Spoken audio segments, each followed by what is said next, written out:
Hey guys, tonight we ride back to the dusty trails and lawless towns of the American frontier, a time of saloons, shootouts, and survival by grit alone. But forget the romanticized cowboy legends for a moment. The real Wild West?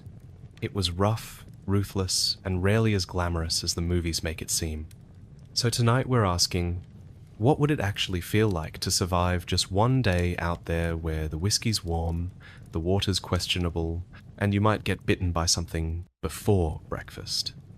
Every place has its own kind of wild, so I'm curious, where are you watching from tonight? Let us know in the comments, and tell us what time it is where you are. It's always fascinating to see who's tuning in from across the world. Now, dim the lights. Maybe grab a blanket, lean back like you're watching the stars from a bedroll, and let's saddle up for tonight's journey together. You don't wake up. You regain consciousness. And that's being generous. The floor is dirt, the mattress is straw. You're not sure which one has more bugs. Something nibbled your ankle in the night. You hope it was just a mouse. The sun's already up and poking at your eyelids like an impatient bartender who wants you out. You open your eyes, and the first thing you see is the ceiling, which is also the roof, which is also leaning in like it wants to crush you out of pity. You sit up. Your spine cracks like dry firewood. You stretch, and your joints sound like a pistol misfiring. The air smells like smoke, sweat, and something faintly sour, like regret, boiled in old socks. You reach for your boots. They're exactly where you left them, full of dust, one scorpion, and half a spider. You shake them out and mutter something that would have gotten you shot in church back east. You stand, barely. Everything aches. The soles of your feet feel like they've been tenderized with a hammer. Your back groans like a saloon door in a horror story. There's grit in your teeth, sand in your underwear, and a deep, existential feeling that this isn't going to be your day. Outside, the wind greets you by slapping your face with a fresh coat of dry dirt. Your lips chap instantly. Your eyes squint against the brightness. You forgot what it's like to see the sun before coffee. Now you remember why you swore you'd never do it again. The town hasn't even stirred yet, but a chicken's already screaming like it saw the devil in the mirror. Or maybe it just saw you. Can't blame it. Your water barrel is low. Again. You slap your tongue around your mouth and decide it's better to wait than to sip something that tastes like iron and mildew. You'll need to fetch more soon, but first, you relieve yourself behind the shack. There's no outhouse, just a shovel and shame. You look around, the fence is down. Again, the wind probably got it, or the mule kicked it, or maybe it just gave up like the rest of us. The nails are rusted, the wood is half termite. The whole thing looks like it's been weeping. The mule is staring at you, judging. He slept better than you did, and you both know it. You mutter a greeting. He ignores it. You go inside to grab your coat. It's stiff from yesterday's sweat and doesn't so much slide on as crunch into place. The sleeves are fraying. There's a bullet hole in the back you didn't notice until last week. You're not sure where it came from. You don't ask questions anymore. Breakfast? Not yet. First comes the ritual of checking for bites, bruises, and missing tools. The shovel's still here. The axe is dull but whole. The revolver is half-loaded and smells like it's seen things it doesn't want to talk about. You tuck it into your belt and head back outside, where the world is waiting to ruin your morning. There's already something in the air. Tension, maybe, or maybe just manure. The neighbor's dog is barking at a tumbleweed. The tumbleweed is winning.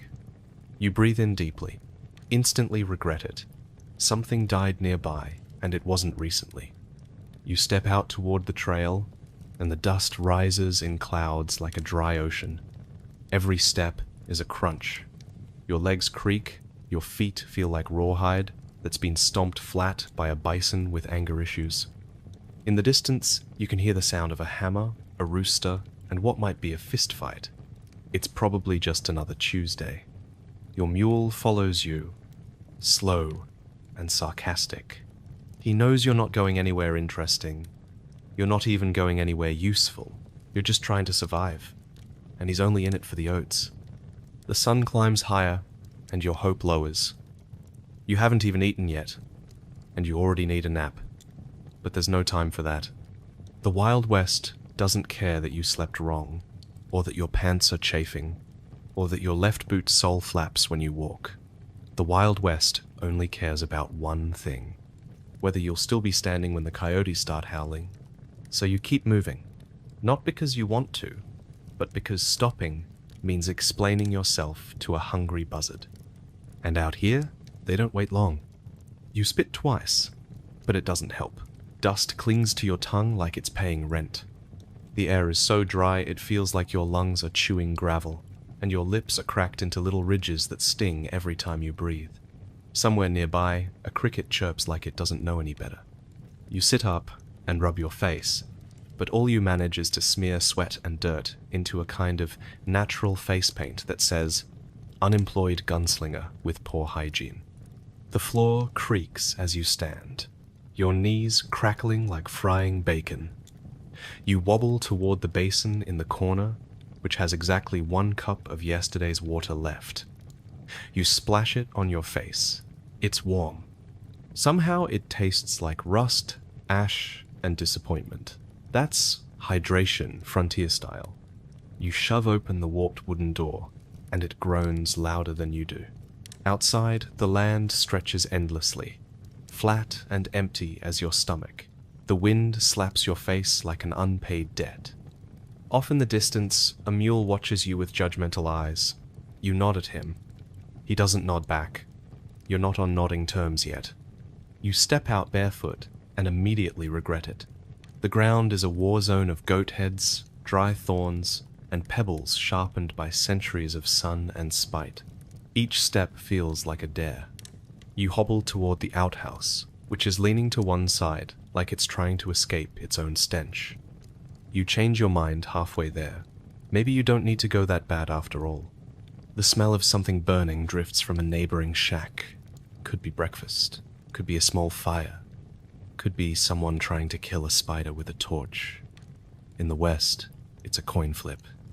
You look out across your little stretch of land, 5 acres of dry brush, rocks, and 1 depressed chicken who lays eggs only when threatened. The fence is falling apart again. A few planks dangle like loose teeth. A jackrabbit skitters by, looks at you, and seems to reconsider your worth as a predator. You sigh and stretch again. Your back protests, your legs ache, your feet are already filthy, and the sun's barely risen. Welcome to the frontier. No one's making you breakfast. No one's checking if you survived the night. There's no app, no map, no sheriff watching out for you, unless you count old Ned, who thinks murder is just a strong handshake. So you do what everyone else does. You suck it up, spit again, and limp toward your day with the kind of enthusiasm usually reserved for funerals. There's work to do. Always. And the dust? Well, it's just part of your breakfast now. You stumble out of bed, which is generous to call it that.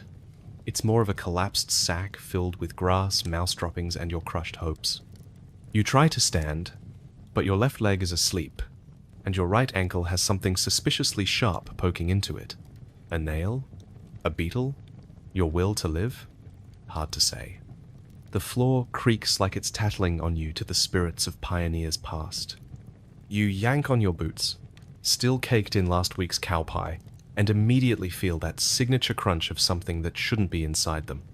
It squirms. You scream, briefly, like a schoolmarm who just saw an ankle. Turns out it's a beetle. The beetle now owns your boots. You swap to your backup pair, which aren't boots so much as leather ghosts held together by spit and regret. They don't fit right, but they do cover most of your feet. The rest, well, the dirt will do the job. Stepping outside, you're greeted by a gust of wind that carries 3 flavors: manure, tobacco, and something that might be death. You inhale deeply, and your lungs protest like a union on strike. The air out here has the texture of sandpaper and the nutritional value of an old sock. It's dry, angry air, the kind that makes your lips crack just for daring to exist. Your yard is just a patch of dry dirt fenced in by optimism and cow skulls. The fence is missing 3 planks, which explains why your mule is currently chewing on your neighbor's outhouse. Again, you make a mental note to fix it, which means you won't, not today, maybe not ever. You can't even remember what a completed fence looks like. Your neighbor, Old Stumpy, waves at you from across the way. His name isn't a joke. He really does have a stump for a leg, and he's never once explained how it happened. You once asked, and he just muttered something about too many squirrels and not enough whiskey before walking off, thumping unevenly like a disgruntled metronome. Old Stumpy's got a better setup than you. 2 whole chickens and a window with actual glass. You envy him. He envies you back because you still have all your fingers. That's how the West works. Mutual resentment, bound by the shared experience of being slowly cooked alive by the sun. You trudge to the water barrel, or what used to be a water barrel.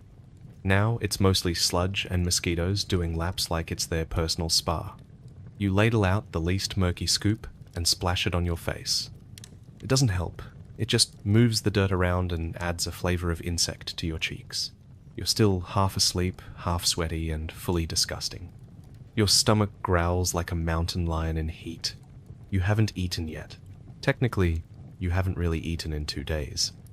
There was that hard biscuit you gnawed on yesterday, but it tasted like sawdust mixed with despair. You kept chewing out of spite. Hunger does that to a man. Before you can contemplate breakfast, something explodes in the barn. You run, limping and gasping, boots flopping like dying fish, only to find your mule has knocked over a lantern. Again, no fire this time, just a broken lantern and a very smug-looking animal chewing hay like he owns the place. Really, you say aloud. The mule doesn't blink, he just farts and walks off. That's your relationship. Mutual disrespect with undertones of codependency. You grab a rake and start sweeping the hay back into place. Not because it'll help, but because doing something feels better than standing still. That's the rhythm of life out here. Work, sweat, curse, repeat. You've been here 3 weeks, and already you've lost weight, your sense of direction, and several illusions about frontier glory. You take a moment to look at the horizon. Flat, endless, beige. It's the kind of landscape that makes you question if color was ever invented. You see a tumbleweed roll by, cliché as it is, and wonder if it's having a better morning than you. Back at the shack, your shirt clings to your back with a mix of sweat and yesterday's dust. You grab your coat, then throw it down again. Too hot. Always too hot. Unless it's night. Then it's cold enough to make your bones file complaints with your soul, and somewhere nearby, a coyote howls. Not at you. Just in general. Coyotes do that. They're nature's sarcastic commentary. A buzzard circles overhead. It knows something you don't.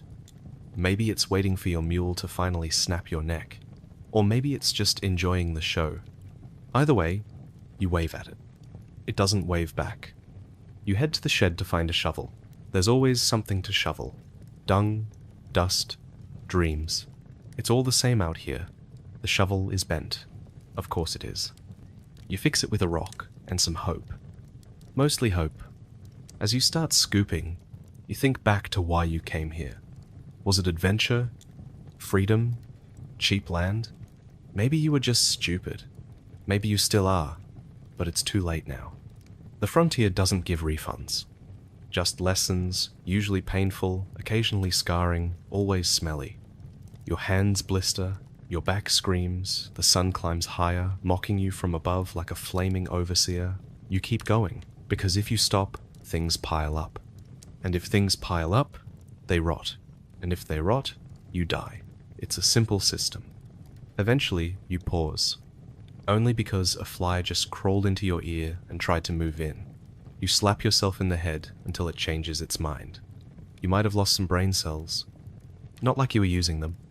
You squint at the sky. Still morning. Somehow. Time moves slower out here. Like it's too lazy to tick forward. You wonder if the East Coast is already having lunch while you're still battling flies for the privilege of breathing. And then you remember. You have to fix the fence today. You sigh so hard it kicks up a dust cloud. You swallow some by accident. Tastes like dead lizard and regret. You grab your tools. You head out. And the day has only just begun. You shuffle toward the corral, still half chewing breakfast, and spot the mule eyeballing you like he knows exactly how much dignity you've already lost today. His twitch as if mocking your posture. You consider yelling at him, but it's too early in the morning for an argument you won't win. So, you just mutter something bitter under your breath, and keep moving. Your shirt clings to your back, not from rain or sweat, just sheer exhaustion soaked into the fabric. You forgot to wash it again, which means it now smells like coffee, beans, and whatever died in your boots 2 weeks ago. You pass your reflection in a cracked piece of mirror nailed to a post. It's not flattering. Your hair is trying to escape your scalp in patches, your eyes are doing their best impersonation of twin dust storms, and your face has taken on the shade of weathered parchment left in a frying pan. A wasp buzzes by your ear. You swat at it like a madman and miss. It's a small reminder that even breakfast comes with battle, and you're losing. You grab a half-split piece of firewood and take a seat on it like a makeshift throne. The mule inches closer, sniffing at your tin cup. He decides it isn't worth stealing and saunters away, farting loudly as he does. A parting gift. The wind picks up, and with it comes a swirl of sand and memories you didn't ask for. You remember when coffee meant comfort. Now it's a dare, a gamble. Will this cup keep you awake, or poison your intestines? Time will tell. You glance at your boots. One's coming apart at the toe, the other has something growing on it. You ignore both issues. There are bigger problems than footwear, like not dying of boredom before noon. Somewhere off in the distance, a coyote yips. You instinctively look toward the chicken coop. Then remember, you haven't had chickens since spring. Something got them. Probably the coyote. Or maybe the mule. Honestly, either one could have done it. You stand up, stretching so stiffly it feels like your bones might just give up and turn to chalk. Every vertebra in your back announces itself. The sound is not pleasant. You try to breathe deep, but the air tastes like burnt beans and disappointment. The chores won't do themselves. And if they do, they'll do them wrong. You consider ignoring them anyway, but the guilt is louder than the silence. So you head back to the shed to get a bucket, thinking maybe you'll fetch water before the sun cooks the path into lava. As you pass the empty barn, you catch a whiff of mold and the ghost of hay. You don't stop walking. That barn has been promising collapse for the past 3 months, and you're not about to be its final victim. A hawk circles overhead. You give it a little wave like your old friends. It doesn't wave back. You reach the water barrel and stare into its murky depths. A mosquito larva does a little twirl on the surface. You consider clapping. At least someone's got rhythm around here. You lower your cup and scoop just enough to rinse your teeth. It tastes like yesterday, and the day before, and failure. You spit and walk back toward the fire pit. You're already exhausted again. The kind of tired that lives in your bones and makes your skin too heavy. You sit down on the wood stump once more, knowing full well you'll be back here tomorrow. Same seat, same meal, same... The sun climbs higher. Your hat, which has more holes than coverage, provides a perfect sunbeam spotlight right on your forehead.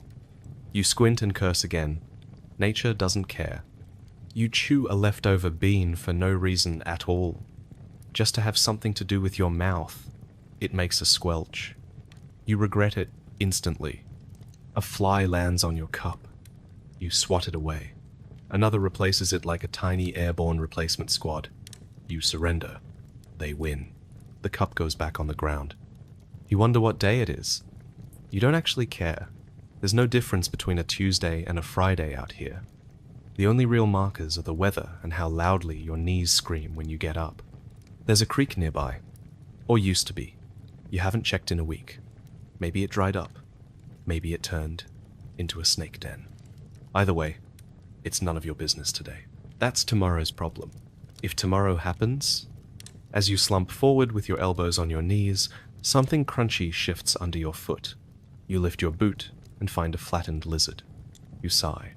That lizard probably had plans. You're not sure if you're full or just no longer interested in the concept of food. You rub your stomach absent-mindedly. It responds with a noise that can only be described as a warning. Behind you, the wind rustles through the skeletal corn stalks. You didn't plant them. They just appeared, like ghosts of harvests that never came. You nod respectfully to them, as one dusty soul to another. Then, without thinking, you gather your dishes and head toward the bucket to rinse them again. The water smells worse now. That beetle you saw earlier is floating belly up in it. You pick him out, set him on the edge, and whisper, "Thanks for your service." The dishes get dipped. They don't get clean. That's not really the point anymore. It's the ritual that matters. The illusion of effort. The pretense that civilization still lives somewhere inside you. You dry everything on your shirt, which now carries the smell of breakfast, dirt, sweat, and possibly rage. You don't even flinch at the combination anymore. You just wear it like a badge. Then you stack the dishes on the stump, sigh deeply, and glance toward the mule. He's rolled onto his side like a hairy, sunburnt rug and is now snoring louder than your uncle back home. You envy him. You hold the tin mug in your hands like it's something sacred, though it's been dented more times than you can count. The steam wafting off the top lies to you. It promises warmth, comfort, maybe a moment of peace. But the moment the black liquid touches your tongue, you regret everything. It's bitter in a way that makes you question your life choices. Like someone brewed ashes and called it breakfast. There's a reason the old-timers joke that coffee in the West is strong enough to dissolve a horseshoe. Yours just might. You chew through the bean grit at the bottom, pretending it adds texture. The beans, reheated and reboiled, taste like they've already been chewed by someone meaner than you. And they probably have. Your breakfast buddy is a buzzard sitting on the fence post. He's been watching you since sunrise, just waiting to see if this is the day you keel over. You wave your hand to shoo him, but he doesn't move. He knows your kind. He's seen the way men like you start coughing one day and disappear the next. His patience is impressive. He will wait. You try to stretch, but your spine cracks like a broken wagon axle.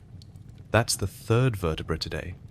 You wonder how many you've got left before they just all fuse into a single angry rod.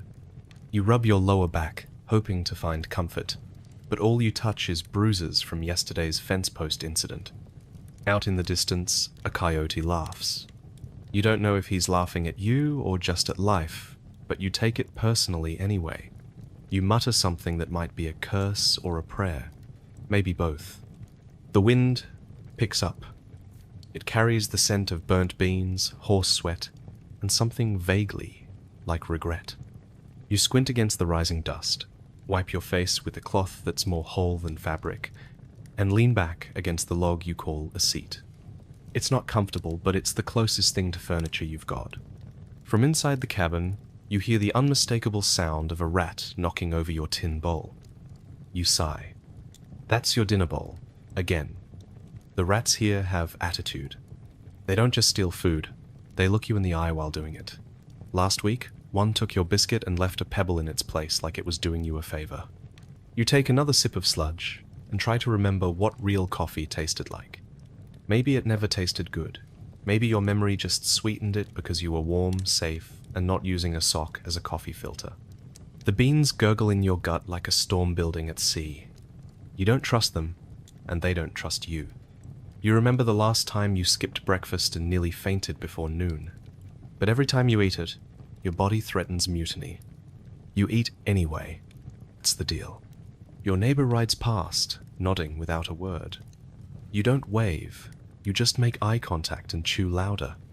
That's how friendships are formed out here, through silence, shared suffering, and a mutual understanding that speaking before coffee is a punishable offense. You think about bathing, briefly, but the thought passes like a breeze. The water's too far, the soap's too scarce, and you're not trying to impress anyone except maybe the buzzard. He's still watching, by the way, still judging. You try to look healthy, like a man who flosses with barbed wire, but your cough gives you away. Your horse stares at you from the paddock, chewing lazily and blinking like he's just now realizing you're useless. He saw you spill your beans last week, and hasn't respected you since. You'd apologize, but what's the point? He's not forgiving, and you're not proud. Eventually, the sun climbs high enough that the chill finally fades. Now the heat kicks in. Just as your spine stops aching from the cold, your shirt starts sticking to your back with sweat. No in-between, just discomfort in different flavors. You lean forward, set the empty tin on the porch, and wonder if anyone's ever died from bean poisoning. Not food poisoning. Emotional poisoning. The kind that comes from knowing this will be your meal again. And again, forever. Behind you, the wind slams the cabin door open. It creaks on its single hinge, like it's screaming in protest. You don't bother closing it. What's it protecting, anyway? A cot, a few rusted tools, and a bag of beans that probably has weevils in it. Still, you'll eat them. Hunger doesn't discriminate. A tumbleweed rolls past like it's got somewhere to be. You envy it. Somewhere out there, you know people are having breakfast with eggs, toast, maybe even jam. You don't hate them, not really. But if a fire took their table, you wouldn't cry. You try to remember the last time you had a fresh meal. Not dried, salted, or smoked beyond recognition. The thought drifts away, lost in a brain that's more focused on survival than nostalgia. The beans are settling now. That's a dangerous stage. You can't trust a silent stomach. You wait, eyes on the horizon, ears tuned for any gurgle that might signal betrayal. And just as you think the worst has passed, your mule brays loudly from the barn, like he's laughing at your digestion. You sigh, stand up slowly, and brace yourself for another day where the most excitement you'll get is surviving breakfast. And the buzzard? Still watching, still waiting.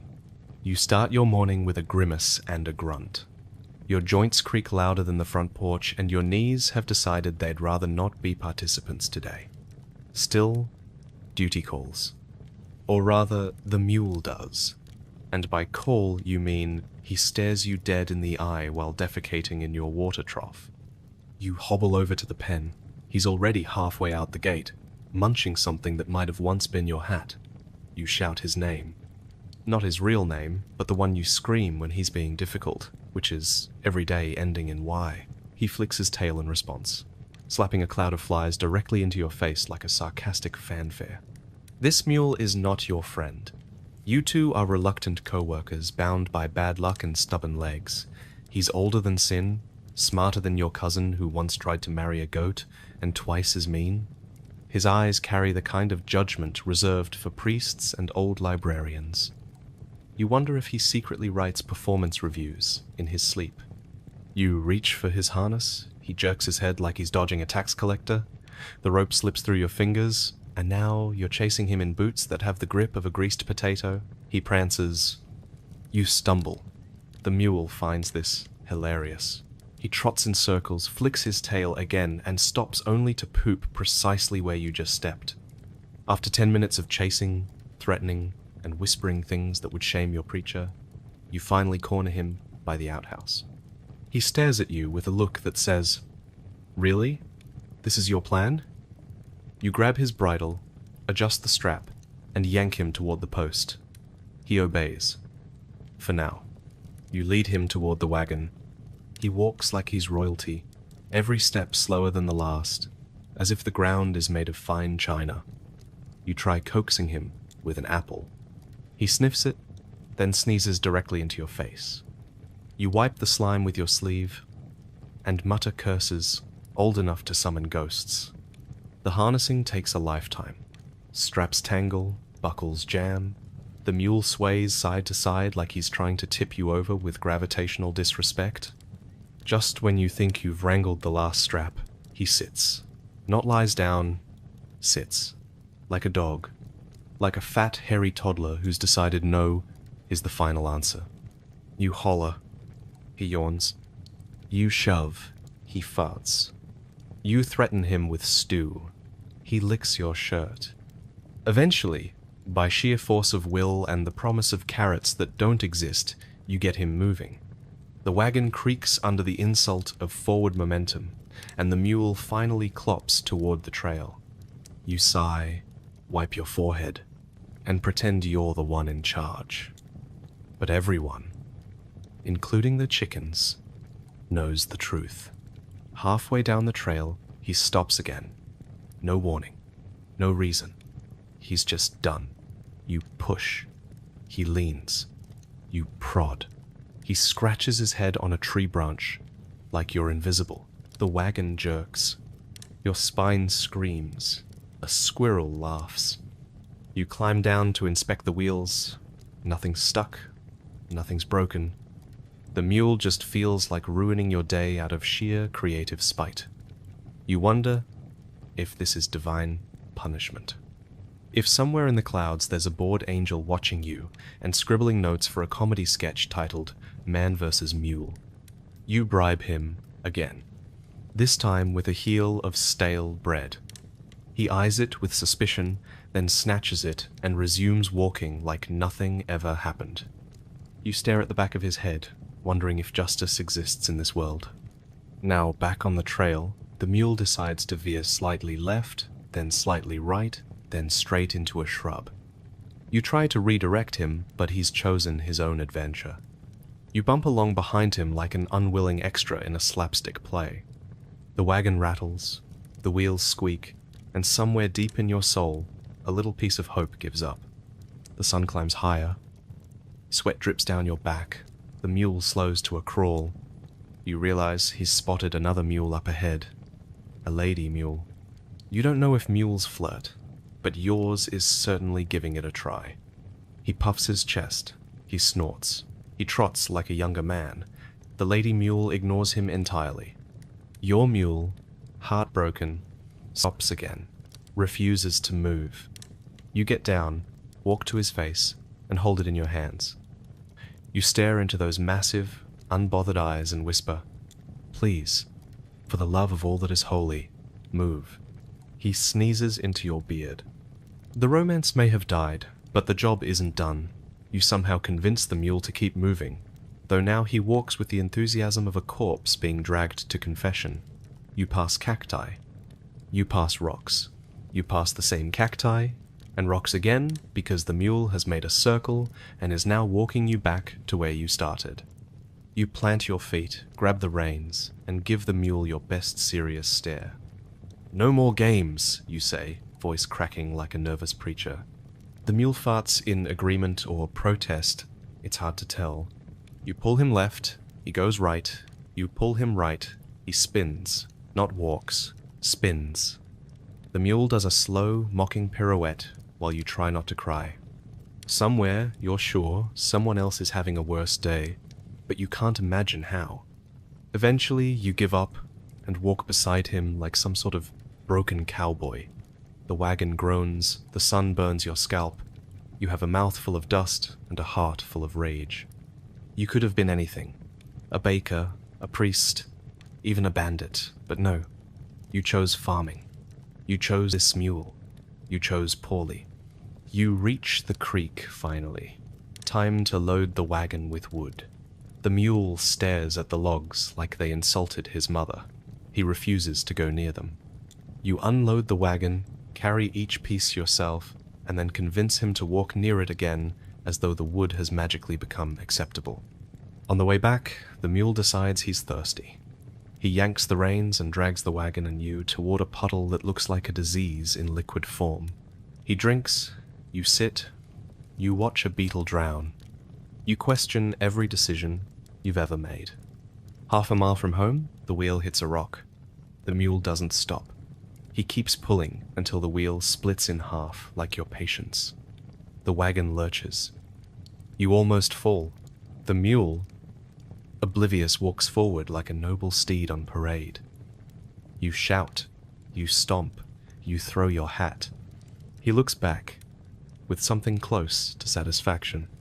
You unhitch him, carry the broken wheel back. It's heavier than your will to live. By the time you return, the mule is lying in the shade, chewing on your boot. The one good boot. You sit beside him. He leans on you. It's the closest thing to affection he's ever shown. Maybe it's not all bad. He farts again. You think you've survived the morning, until you take one look at the fence line and realize nature's had other plans. Half the posts are leaning like drunkards after payday. 2 are flat on their backs like they gave up in the night, and 1 is missing altogether, probably stolen for firewood, or eaten by termites. Or maybe just gave up on this cursed existence and walked away on its own. Your boots squelch in last night's mud as you make your way toward the broken section. Each step sounds like something being slowly swallowed. You carry a hammer that's seen better centuries, and a sack of nails that seem to have been bent by someone holding a grudge. The fence looks at you with the kind of pity a corpse gives to its undertaker. The first post you try to fix wobbles like it's mocking you. You press a shoulder into it, trying to straighten it, while simultaneously driving a nail through the horizontal board. The nail resists.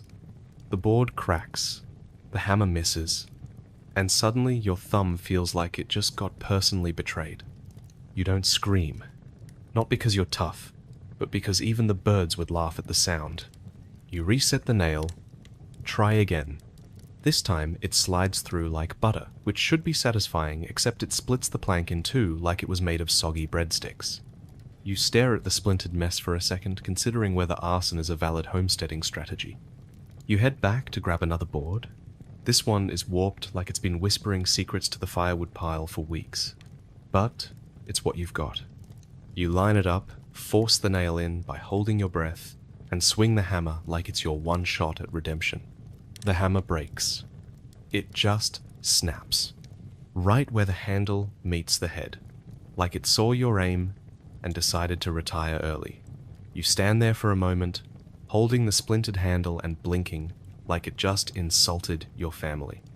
You toss the corpse of the hammer aside and look around for something, anything, to keep going. You settle on a rock, a flat one. Heavy enough to do damage, but small enough to swing without throwing your shoulder out. You hold it in both hands and start pounding. It works. Sort of. The nail goes in, crooked and ashamed of itself, but it holds. And that's the bar for success now. If it holds and doesn't bleed, it's a win. By noon, your fingers are numb, your knees are mud-covered, and your soul is 3 splinters deep into despair. Every nail you hammer in seems to wiggle loose the next board over. The sun is directly above you now, a judgmental orb baking the back of your neck like you owe it rent. Your shirt is soaked through with a mix of sweat and hopelessness, and your eyes sting from both the sun and the sawdust. You take a break, not because you want to, because your legs give out and you land on the ground like a sack of poorly cooked beans. You look up at the fence, or what's left of it. A toddler's drawing of a fence would look more secure. You swat a fly off your neck and notice your hand is bleeding. Not dramatically, just enough to remind you that wood has teeth and nails have opinions. You suck on the knuckle and taste rust, regret, and possibly tetanus. From somewhere behind the hill, the mule brays. He's probably watching, probably laughing in his mule way, probably thinking this is what you get for waking him up before breakfast. You get up, slowly, bones creaking, muscles screaming. You pick up another board. It's heavier than the last. Or maybe you're just lighter now, after all the blood you've left behind. You line it up, and you swing the rock again. You swing the rock again, and again, and again, until your arm feels like it's hanging on by a thread of tendon and raw spite. The nail finally disappears into the wood with a sad squeak. That's 1 board down. Just 30 more to go. Maybe more. You've lost count. Numbers don't matter out here. Only pain does. Another board slips from your hand and lands squarely on your foot. You don't yell. You just stand there, mouth twitching, staring at the horizon like maybe it holds answers. It doesn't. It's just more dust and silence. You get back to work. One board splits before you even touch it. Another one has a fat grub squirming through it, like it's got better housing options than you do. You scrape it out with a rusty nail and flick it into the weeds, whispering an apology as you go. The grub will probably have a better day than you. The wind picks up around mid-afternoon, like it's got a vendetta. It whistles through the broken fence, lifting your hat off your head and sending it sailing into the nearest cowpat. You let it go. Some things are not worth retrieving anymore. Your hands are shaking now, not from fear, but from exhaustion. Every nail feels like a conversation with pain. Every board is an insult waiting to happen. The fence line stretches ahead like a cruel joke. It dares you to finish it, dares you to care. You don't, not really, but you do it anyway, because if you stop, the wind wins. And today, that feels like too much to lose. You blink the sweat from your eyes, grip another crooked board, and line it up against what used to be a fence post. It's leaning like it's drunk, and you're too tired to judge. The post might be rotted through, but it's still standing. That's more than you can say for yourself some days. You hold the board in place with your knee and fumble for another nail. They're all slightly bent, rusted at the edges, and older than your regrets. You pick the straightest one. It's still got a curve, but you pretend it doesn't. That's the game now. Pretend it'll work. Pretend you care. Pretend the fence matters. You bring the rock down again. The head of the nail wobbles. The board jerks to the side. You mutter something that would make a preacher faint. Adjust the board and swing again. The rock slips. You catch your thumb. There's a crack, maybe in the nail or in your bone. Doesn't matter. You drop the rock, clutch your hand, and hiss through your teeth. Blood seeps under your fingernail. You don't stop. You can't. You switch hands. You swing weaker, slower, but with the same blind determination of a mule pulling a broken cart uphill. The nail finally bites. The board stays, and you allow yourself half a breath of satisfaction. Then the wind howls again, like it's laughing at you. You shuffle a few feet to the next gap in the fence. More nails, more boards, more pain. Your shirt clings to you, soaked in sweat and dust and failure. The sun is past its peak now, dipping just enough to blind you every time you look up. It paints everything gold and cruel. Even your sweat sparkles like mockery. You work with your head down, one board after the other. Tap, tap, slam. Tap, tap, slam. It becomes a rhythm, a beat that drowns out your thoughts, drowns out the gnawing hunger in your gut, drowns out the memory of the last time you did something for pleasure, not survival. Occasionally, the fence creaks in protest. You ignore it. You just want it to stay upright for another day. That's the bar now, not forever, just one more day. At one point, the mule wanders over to watch. He stands on the wrong side of the fence, chewing something dry and mysterious. His ears twitch lazily. He watches you fumble with nails like you're putting on a show. You glance at him and mutter, "You want to turn?" He blinks, farts, walks away. You grab another board, splinters biting into your fingers, no gloves. You used to have a pair. Lost one in a creek months ago. The other got chewed up when the mule decided it looked chewable. You never replaced them. You don't replace things out here. You just learn to do without. Another nail, another slam. The hammer's still a rock, and your hands are getting slower. Your arms feel like overcooked noodles, trembling with every swing. You adjust your grip, trying to find some angle that doesn't feel like a punishment. You fail.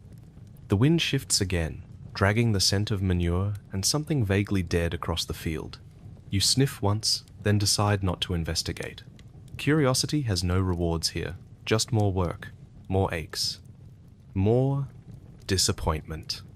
You finish one more board, then another, then you step back and look at your work. It's not straight, it's barely stable, but it's standing. That's enough. You sit down in the dirt. Your spine pops like corn in a skillet. You stretch out your legs, glance down at your bruised, filthy hands, and wonder what your fingernails used to look like before they were just crusty suggestions. Behind you, something creaks. You don't flinch. You're too tired. It's probably the wind, or the fence, or your dignity finally giving up. You lie back for a moment and stare at the sky. It's vast, empty, the kind of blue that looks peaceful until you remember there's no rain coming with it. Just sun, just heat, just more work. You don't stay down long. You can't. You've still got more fence to patch, and night's not far off. Coyotes like holes in fences. Chickens don't. You stand, groaning like a rusted hinge, and limp toward the next section. Another board. Another nail. Another rock slam. The rhythm continues. You are the rhythm now. One bent piece of a broken system trying to hold together something that never stays fixed. Your shadow stretches across the fence line. You don't remember when it got that long. Time slips sideways out here, measured in aches, not hours. You finally reach the end of the row. Last gap. One more board, one more splinter to the palm. You wince, adjust, and keep going. The final nail slides in smoother than expected. A small mercy. The board holds. The fence stands. You step back, hands on your hips, chest heaving. You did it. Kind of. For now. The sun tips toward the horizon. The air cools by a degree or two, not enough to notice unless your skin's been frying in it all day. Yours has. It's pink, blistered in places, and coated in the kind of grime that turns sweat into cement. But you're done. For now. And that counts for something. Even if nobody sees it. Even if it'll all fall down again tomorrow. You swing your pack over one aching shoulder, pick up the rock that served as your hammer, and give the fence one final glare. It doesn't thank you. It just creaks in the wind, like it's mocking your efforts. You walk back toward the house, or the shack, or the box with a roof pretending to be shelter. The wind whistles behind you. You keep walking. That's how it goes out here. Build, break, bleed, repeat. You drag your aching legs through a path that's barely a suggestion carved into the crust of the earth. There's no real trail, just a vague memory of footfalls and wagon ruts that look like they died of thirst long before you got here. The sun isn't just hot, it is judgmental. It stares down at you like it's disappointed in every life decision you've ever made, and right now, walking 3 miles for water feels like all of them combined. Your shirt is stuck to your back with a mix of sweat and regret, and each step feels like a gamble. Maybe your boot finds solid ground. Maybe it finds a loose rock that sends your ankle wobbling like a wet noodle. That would be the end of today's water mission. A twisted ankle means no buckets, no bath, no drink. Just you lying in the dirt while the buzzards start circling like it's dinner theater. You've got 2 buckets. Metal ones. Dented and echoing with the sound of futility. They clang with every step, reminding you of their emptiness and your own foolish optimism. By the time you reach the halfway point, your shoulders are already begging for a break, but you keep going. In the Wild West, thirst doesn't wait for permission. It crawls down your throat and starts scraping the inside of your mouth like a tumbleweed with something to prove. There's no scenery to admire, just dirt. Dirt in 30 shades of brown, each one more soul-sucking than the last. Occasionally, a cactus waves at you with a smug little arm like it knows how much water it's hoarding inside its selfish green belly. You try not to take it personally, but it's hard when you're sweating from your eyebrows, and your tongue feels like it's been rolled in burlap. And then, miracle of miracles, you see it. The water source. It's not a spring or a pond or even a stream. It's a pit. A shallow, murky, suspiciously green pit. More like a suggestion of hydration than a promise. But it's wet, and in this forsaken patch of dry misery, that's enough. You kneel beside it and stare into the ripples. Something moves beneath the surface. Could be a frog, could be a fungus, could be something older and meaner that evolved to survive in filth and feed on the hope of weary travelers. You dip the bucket in. The water sloshes in like it's embarrassed to be here. It smells like someone boiled copper and forgot to turn off the heat. Still, you fill the second bucket, trying not to gag. You tell yourself it'll taste better once it settles. Maybe the smell will fade. Maybe your standards will just lower enough that it won't matter. Turning back, the buckets are suddenly twice as heavy, the sun twice as cruel, and the distance twice as long. The walk home isn't a journey, it's a punishment. Every sway of the buckets splashes a little misery onto your trousers. Your hands ache, your shoulders scream. You stop once, just for a minute, but the moment you sit down on a rock, it becomes clear you may never get up again. So you force your legs to keep moving. Every step feels like walking through wet cement made of shame and body odor. By the time you return, half the water has baptized the path behind you. It's soaked into the dirt, wasted, gone, and what's left? Still warm, still stinking, still questionably alive. You lift a ladle, sniff, and then swallow a mouthful of liquid that tastes like it once tried to be water, but got tired halfway through.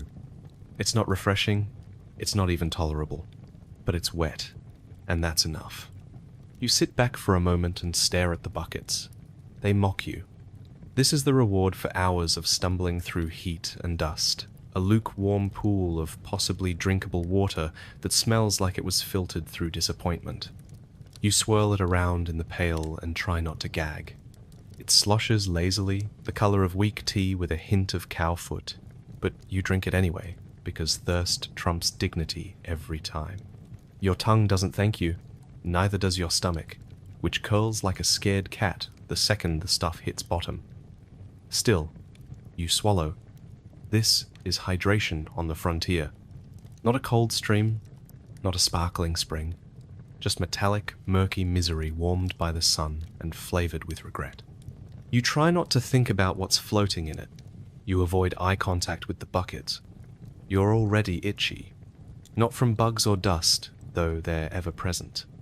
It's the mental kind of itchy, the sort that makes your skin crawl because your brain knows you've just gulped down something that probably hosts more bacteria than a public latrine. You set the buckets down next to the shed. One tilts a little too far and spills a trail of misery across the hard ground. You stare at it like you could cry. That half-spilled bucket meant one less splash for the animals, one less cup for dinner, and a whole extra trip for you tomorrow. You wipe your forehead and rub your neck, already sunburned, already sore. The water didn't cool you down. It just reminded you how much hotter things are going to get once noon settles in. You think about boiling it, but then you remember you don't have enough firewood for that. Firewood means another chore. Chopping, hauling, dragging. You're not ready to face that yet. Maybe you'll just pretend this batch of water is good enough, that you'll survive the microscopic zoo swimming inside it, that the cramps you get later aren't serious, that the diarrhea will wait until morning. You cross your fingers and hope the gamble pays off. Next, you pour some into a trough for the mule. He eyes it suspiciously. Even he knows it's trash. You glare at him. He drinks anyway, probably because his tongue is as dry as his soul. He finishes with a snort and flings some of it onto your boots. You don't even flinch anymore, you're used to the abuse. Now it's time to wash up. Not a real wash, of course, just enough to feel like you've scrubbed off the top layer of despair. You take a handful, splash your face, and instantly regret it. It's not just the temperature or the smell, it's the reminder that your paws have now become little caves for whatever was swimming in that bucket. You wipe your face with your sleeve and mutter something about getting tetanus through your eyebrows. The heat rises. You smell yourself. You smell the water. And somehow, they're starting to become the same thing. Your skin is sticky. Your back is soaked. Your boots feel like they've been filled with hot oatmeal. You're miserable. And it's not even noon. You look toward the well you passed last week. The one on the abandoned property. The one everyone says is cursed. Cursed how? You don't know. Could be haunted. Could be poisoned. Could just be a story made up by someone who didn't want to share. But you're starting to think cursed water might be better than none. That's how you know you've gone frontier crazy. You're bargaining with spirits over hydration. The worst part? You still have to save enough for cooking. And that cooking, if you can call it that, involves soaking beans in the same liquid you just used to scrub the mule's hooves. There is no separation of cleanliness out here. No faucet to turn, no second thoughts, just one sad bucket to rule them all. You push it into the shade and hope that keeps the flies away, but they're already swarming like they paid rent. You pass the chickens. They're panting, beaks open, fluff ruffled. You pour a splash into their tray, and they peck at it like it's the nectar of the gods. You wonder if they've got stronger stomachs than you, or if they've just accepted their fate. Maybe both. Maybe they're wiser than you. You're not even sure what wisdom means anymore when you're this dehydrated and sun-punched.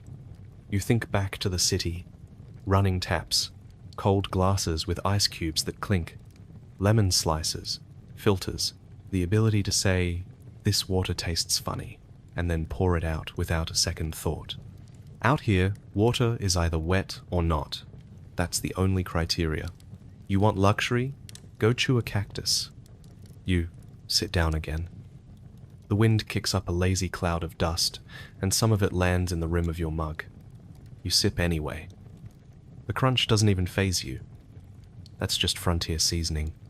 In the distance, you see storm clouds building. Maybe that means rain. Maybe that means your roof's gonna leak again. Either way, it'll be water. You briefly consider putting out a barrel to catch it, but then you remember the last time, when the barrel filled with bugs and drowned mice. Rainwater stew. Still, you drank that too. You shake the bucket. Half full now. Enough for dinner and maybe a rinse for the dishes. You think about conserving it. But that would mean sacrificing something else. Hygiene or hydration. Taste or texture. There's always a trade. You always lose. And still, tomorrow, you'll walk 3 miles again. Uphill both ways, somehow. And you'll come back with 2 sloshing buckets and 1 broken soul. Because in the Wild West, water is a fight you don't win. You just postpone the defeat. You head into town just after noon. The sun is overhead and blinding, baking your scalp through the hat that barely fits right anymore. Your boots scuff through the gravel road, and every step sounds like bones grinding together. You smell horse sweat, tobacco, and the faint rot of something no one has cleaned up for a week. Probably a dead chicken. Maybe not a chicken. The town is quiet, in the way a wolf pack is quiet before it moves. Doors creak, shutters tilt, eyes follow. No one says hello. No one ever does. They just glance long enough to size you up and look away before it gets personal. You head toward the saloon because that's where the post is kept, not the post office. There is no such thing here. Just a greasy wooden board behind the bar where letters hang like forgotten laundry, curling from the heat and dust. If you're lucky, someone from back east might have written. Or maybe it's just another flyer offering a bounty on someone who might already be buried behind the church. You're about to push the saloon door when it swings open from the inside. A man comes out. You never saw him before. He smells like he was born in a whiskey barrel and never climbed out. His hat's lower than his eyebrows, which are practically fighting each other for dominance. He bumps your shoulder. It's not an accident. His shoulder connects with yours, like he's testing whether your bones rattle or crack. You both stop. There's a pause. Not long. Just long enough to kill someone if they were slow. You don't say anything. Neither does he. Your hands hang near your hips. You don't touch your holster. That would be a move. That would mean something. Instead, you stare. He stares back. You blink once. He doesn't blink at all. Your heart thumps. Not fast, just hard. Like it's trying to push through your ribs to find cover. The town holds its breath. A dog whines in the distance. Somewhere behind you, a screen door slams. No footsteps follow. He squints. You squint. The wind blows dust across your boots. You both ignore it. It's not about the dust. It's not even about the bump. It's about what kind of man you are. What you'll tolerate. What you'll do when your body screams at you to flinch, to twitch, to move. He spits. Right between your boots. Then he shrugs. He walks off. Doesn't even look back. You're still standing there, your muscles tense enough to snap. You let the moment pass like a bullet that missed. You breathe. You blink again. You step through the door. Inside the saloon, it's darker. Cooler, too. Smells like old beer and regrets. A piano sits in the corner, keys chipped like broken teeth. No one plays it. You wouldn't either, not unless you wanted to bleed from the fingers or worse. The bartender nods without smiling. He's got 3 teeth, and the kind of mustache that looks like it crawled down from his nose while he slept. You ask about the post. He eats with his chin. There are 2 pieces. One's addressed to someone else. The other is blank. Might be yours. Might be nobody's. You take it anyway. No one complains. You sit at a crooked table near the window, watching the dust settle where you had just stood like a statue. The letter is empty. Not just emotionally, literally.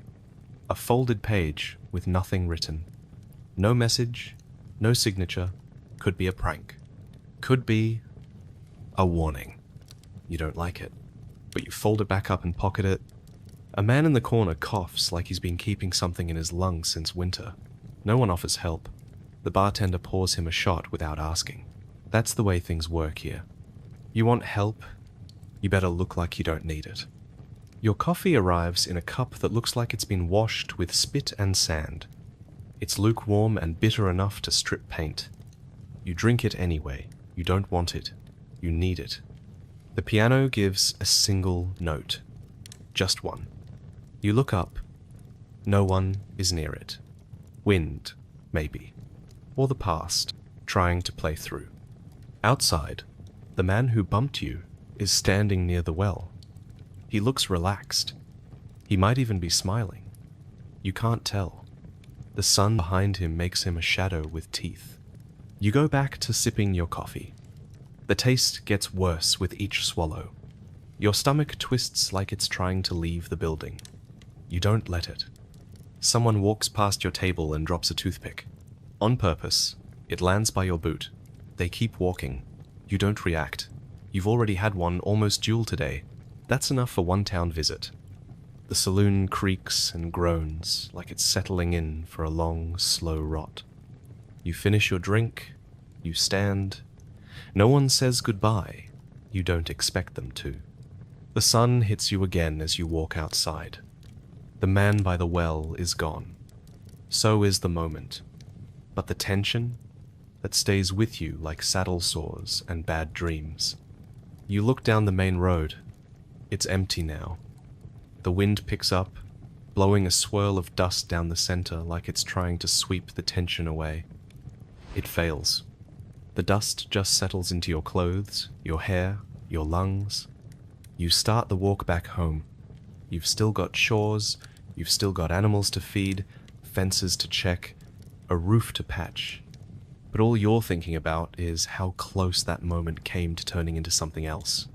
Something final. You were lucky. This time, tomorrow, you might not be. You walk past him like nothing happened, but your heart is sprinting in your chest. That's how it works out here. You're never entirely safe, just lucky, or forgettable. You take either. Inside the saloon, the scent hits first, sour beer, stale sweat, and spittoon funk, mingling like they're in a heated poker game for worst smell of the decade. A few patrons glance your way. Nobody smiles. The piano player stopped playing a long time ago, if he was ever playing at all. You walk up to the counter and ask about the post. The barkeep, who also runs the mail these days, grunts and slides over a wrinkled envelope. Your name is barely legible. The paper's damp on one corner and smells faintly like pickles. You wonder who sent it. You wonder if it matters. You don't open it right away. Out here, news travels slow, and sometimes that's a blessing. A chair scrapes behind you. You feel it before you hear it. Someone's standing too close. You can practically feel the heat radiating off their annoyance. Or maybe their whiskey. You turn slowly, keeping your hands visible. No sudden moves. The man's eyes lock with yours. He's got that look dead tired, half drunk, and itching for a reason. He snorts, wipes his nose with the back of his hand, and sits. No words exchanged, just tension, thick enough to eat with a fork. You back away and take your letter to the porch. You need air. You always need air after being in there. Outside, the dust hasn't moved. It never does.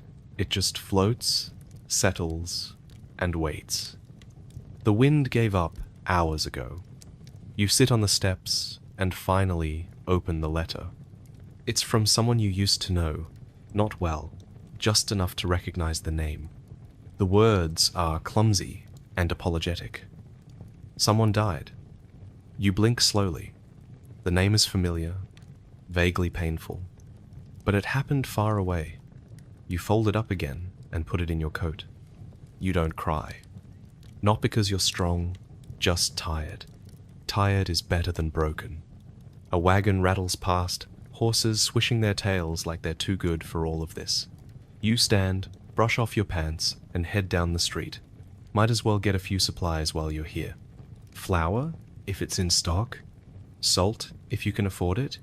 Rope. Always more rope. The general store is barely holding together. Half its front sign is missing. It just reads Ral Store now. Inside, the old man behind the counter knows your name. Probably knows your debts too. You nod. He nods back. You slide a few coins across and ask about flour. He disappears into the back without a word, and returns with a half-full sack. It smells okay. You take it. You ask for salt, and he laughs like you just told a joke. Ain't seen salt in a week, he says. Got pepper if you want to feel fancy. You pass on the pepper. Your mule already thinks you're high society. Don't want to spoil him. You leave with the sack and a new coil of rope. Everything jingles as you walk, which isn't great. You feel like a walking dinner bell, but it is what it is.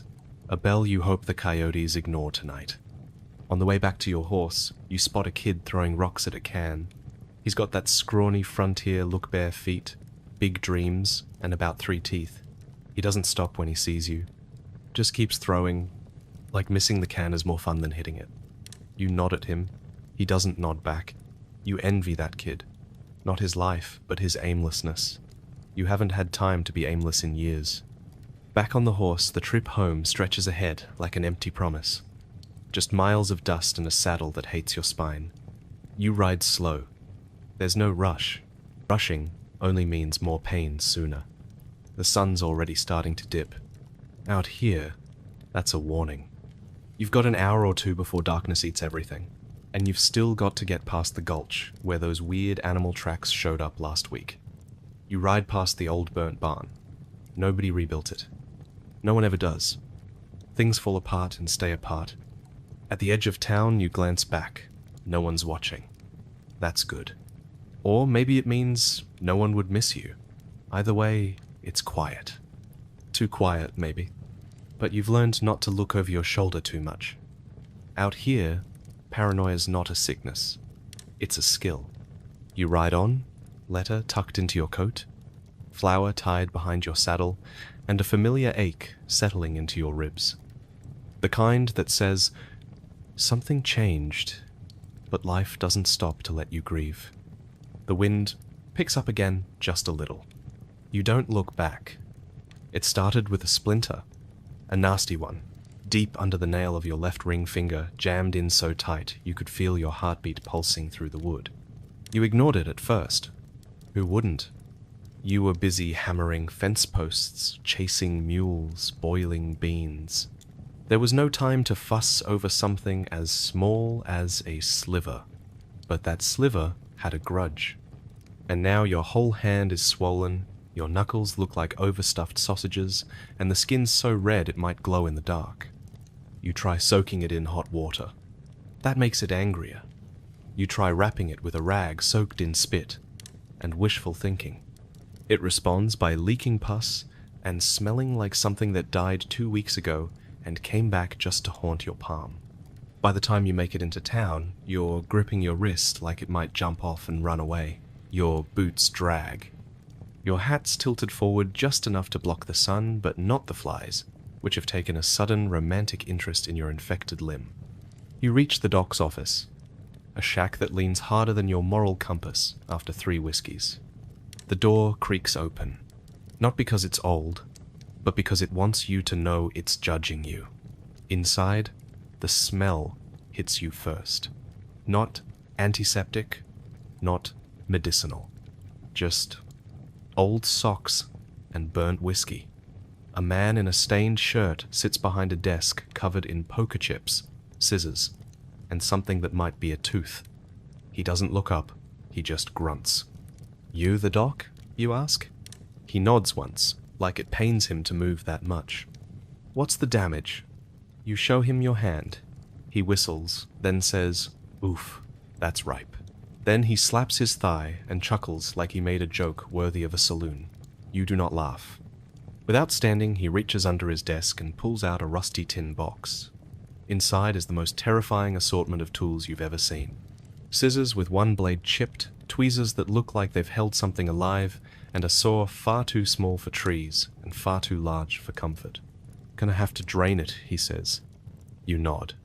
What else can you do? Say no? Let the thing fester until your arm falls off and the vultures start following you around like it's lunchtime?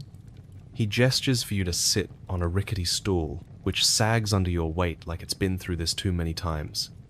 He grabs a bottle of something clear, unlabeled, and smelling suspiciously like turpentine, and pours it over your hand. You yelp. He pours more. You yelp again. He slaps your shoulder and says, "Means it's working." Then comes the poking and the prodding. He doesn't ask if it hurts, probably because he assumes the screaming answers that. He jams something under your nail, mumbles something about evil spirits, then uses the tweezers to dig out the splinter like he's mining for gold. You nearly faint. He pauses only to take a sip from his flask, then offers it to you. You accept. It tastes like fire and forgotten dreams. "Almost done," he lies. He wraps your hand in a bandage that smells like pickles and sweat, then gives it a hearty pat. You see stars. Possibly a new religion. You're not sure. He steps back, admires his handiwork, then drops into his chair like he just performed a miracle. "That'll do," he says. You squint. "That'll do what?" He shrugs.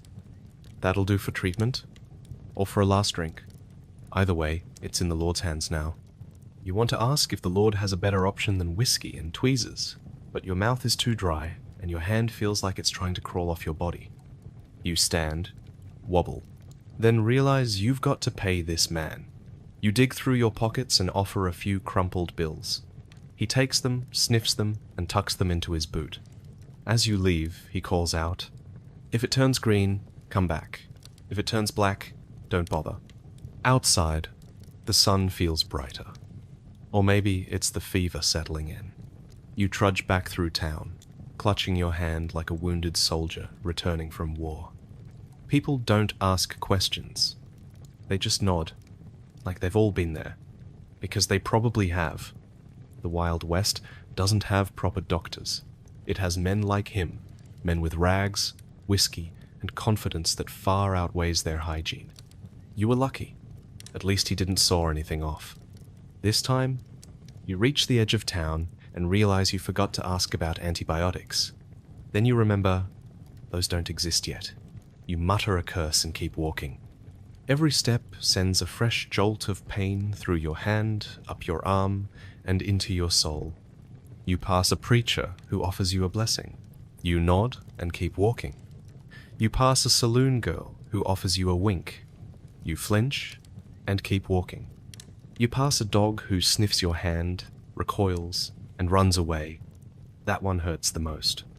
Back home, the chickens scatter when they see your face. You slump into your chair, stare at the bandage, and wonder how many fingers you'll have left by morning. Then you laugh, because what else can you do? You stumble out of the shack with a limp and a bandage that smells like a saloon floor. The sun seems brighter now, like it is mocking your one-eyed squint and your swollen elbow. You are not sure what hurts more, the wound or the treatment. Maybe both. Maybe neither. Maybe the whiskey is finally kicking in, or maybe you are just going numb from all the flies chewing on your open skin. The dust clings to your sweat, turning your arms into salted meat. You take a few slow steps and realize you have left part of your sock back on the wooden floor. It does not matter. Nobody looks at your feet out here. Not unless they are trying to guess if you are dying or just resting. The general store is just across the road, but it feels like a desert crossing. Your stomach growls like a chained animal. You wonder if jerky can patch a wound. You step inside, and the storekeeper, a woman with a braid as long as your leg and a scowl that looks inherited, eyes you from behind the counter. She does not ask how you are. She does not need to. She just points at a jar of pickled eggs, then at a box labeled cloth, probably. You buy both. Neither helps. The eggs taste like vinegar and wet boots. The cloth unravels into something that might have once been a shirt, or maybe a rag used to chase a raccoon. Either way, you wrap it around your arm and pretend it is sterile. Back outside, the town feels smaller than it did this morning. Everyone is sweating. Everyone is limping. Everyone has a cough that could rattle fence posts. It is comforting in a grotesque way. You are not alone in your decay.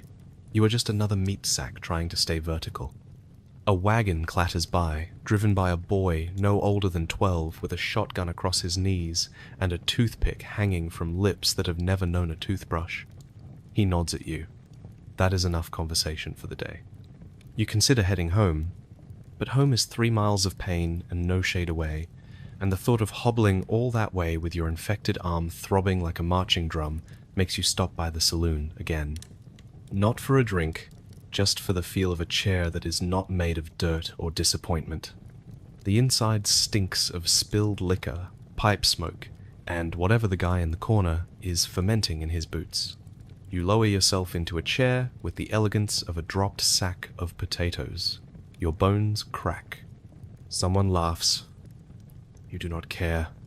At least you are off your feet. The piano man is playing something that might be music. Or maybe he is just angry at the keys. You cannot tell. The barmaid comes over and slams down a glass of something brown. You did not order it. She does not charge. Maybe she feels sorry for you. Or maybe it is a warning. Drink this or get out. You sip. It burns like spite and varnish. Perfect. The man next to you looks like he has been through worse. Half an ear, no eyebrows, a scar across his neck that says he probably did not win the last disagreement. He turns to you, snorts, and says, "Doctor, patch you up?" You nod. He shakes his head and laughs, like it is the funniest thing since indoor plumbing. Hope you told your mule where you want to be buried. Comforting. You finish the drink, leave a coin that might be fake, and shuffle outside. The wind hits your face like sandpaper dipped in sour milk. You blink away the grit and think about your options. Go home and sleep. Or stay and hope the infection is fast. Neither feels like victory. A dog trots by, missing a leg and a fair portion of its nose. It glances at you like it understands, then it limps away towards some unknown disaster of its own. You follow. Back through the edge of town, past a barn with a roof that is more sky than shelter. Past the blacksmith, who is arguing with a customer over whether a horseshoe should have blood on it or not. Past a preacher shouting about redemption while clearly pocketing coins from every bowed head. You see your mule tied to a post, chewing on what looks like an old boot. He looks up, unimpressed. You do not blame him. You mount him anyway, slow and groaning like a sack of wet flour. The ride home is worse than walking, but faster. Every bump feels like the world is trying to shake the infection loose. Every jostle makes your vision go a little fuzzy. The sun dips low. Shadows stretch long. Coyotes yip in the distance like they are toasting your eventual demise. By the time you see the shack again, your shirt is soaked with sweat and your arm smells like a dare. You slide off the mule and collapse onto the ground, face first into the dirt, and decide not to move until the earth gives you permission. It does not. But you get up anyway. Inside, everything is as you left it. Broken chair, cracked bowl, a blanket stiff with dust, and whatever you sneezed into it last week. You wrap yourself in it like a burrito of suffering and sit by the fire pit. No fire, just pit. Your wound pulses like it has its own personality now. Probably named something like Festus, you whisper a threat to it. Festus does not care. You consider whiskey. You also consider that you might be out of it. You check. You are. You curse so loud the mule flinches. Night is falling. You lie back, stare at the ceiling, and wonder how many people have died of spite before infection. You are tempted to try. The fence looks worse than it did this morning. Somehow, even though you bled over it, cursed at it, and hammered it like you were exorcising demons, it's managed to sag further. One of the posts leans at an angle that would make a drunk jealous, and the wire between them droops like a hammock designed by pessimists. You don't remember the wind being this aggressive, but the wind doesn't care about your memory. It just wants to tear things down, piece by piece, until it wins. You walk toward the mess with your bucket of bent nails, and what's left of your patience. The sun is back in full mockery mode, glaring down as if it personally disapproves of your technique. Your shirt sticks to you like wet skin, and your pants have started to develop a salt line around the waist. That might be from sweat, or from tears. At this point, your body has stopped making distinctions. You pick up a piece of plank that looks like it's been through 4 winters and a knife fight. It splinters at the edges, just from you looking at it too hard. You sigh and line it up against the post, trying to hammer it into place with whatever nails survived your last temper tantrum. The nail goes in sideways. You try to straighten it with another swing, and the head shears off like a brittle biscuit. Classic. Another piece of board splits down the middle when you tap it. Not even hard, you just tapped it. The wood breaks like it wanted to, like it was waiting for this moment, all along. You toss it aside, and it lands in the dirt with a pathetic thud, joining its splintered comrades. The pile is growing. It's starting to look like a firewood stack made entirely of failures. You grab the next piece, and it's better. Not good, just better. Less rot. Fewer holes. Only one suspicious soft spot that might be mold, or might be some new kind of insect civilization. You don't care. It's going on the fence. You swing the hammer. It hits the nail. The nail actually goes in. You blink. Then you look up at the sky like you expect it to start raining frogs just to balance things out. But no. For one brief moment, things hold. Then, the hammer breaks. Not a dramatic snap or a heroic splintering. It just sort of gives up. The head slides off the handle mid-swing and lands in the dirt with a dull thunk. You stare at the wooden stick in your hand and wonder how much force it would take to drive a nail in with that alone. Then you try it. It's awful. You don't recommend it. You switch to using a rock, because that's where you are now in life. Back to the Stone Age. The rock doesn't care about your angles or wrist technique. It just smashes. You hit your thumb twice before managing to secure one measly board. The nail sticks out like a jagged tooth. You decide, it's fine. Maybe it'll discourage coyotes. Time ticks by in the way it does when you're in pain and making no progress. You drive in more nails. Some bend, some snap. One disappears entirely, as if the fence swallowed it out of spite. Your hands are blistered. Your shirt is soaked. Your hat is doing its best, but sweat drips into your eyes until you can barely see straight. You step back to admire your progress.